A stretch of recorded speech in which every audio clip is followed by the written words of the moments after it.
राम किशोर भैया के मामाश्री अच्छा मथुरा यादव जी कावल होंगे लोग देवी के तक द्वारा ज्ञान भैया है और हमारे बहुत अच्छे जय मित्र भाई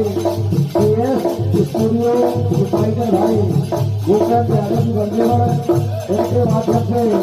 ज्ञान भैया है बहुत बहुत धन्यवाद है एवं का है राधे जब हमें आगे तुम्हारे द्वार जब हमें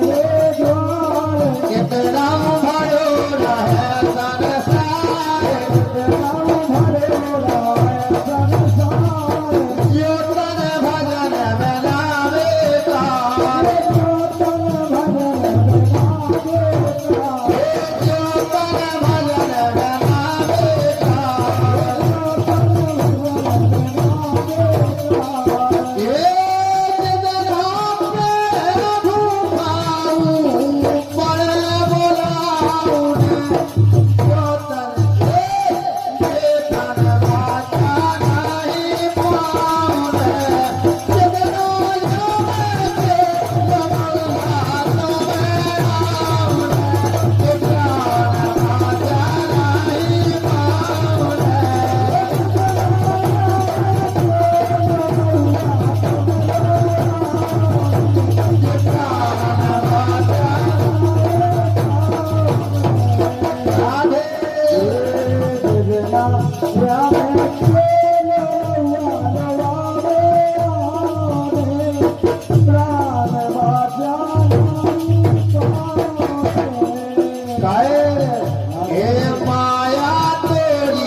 इनके द्वारा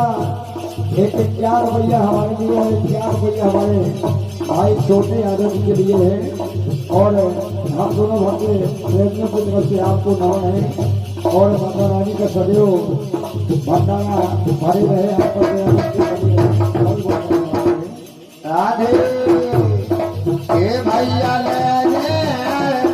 प्यार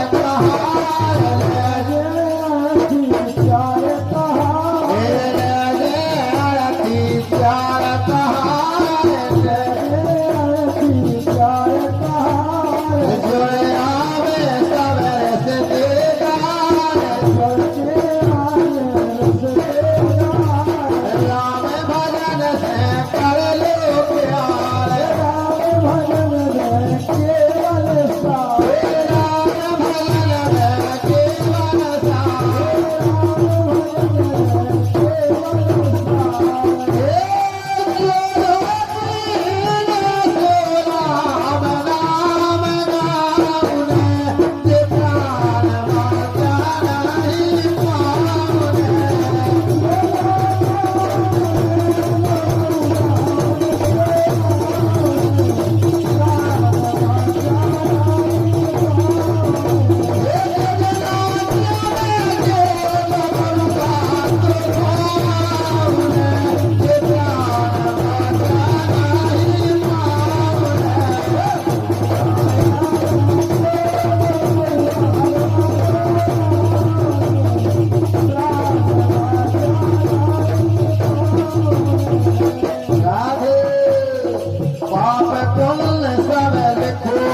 शोधावे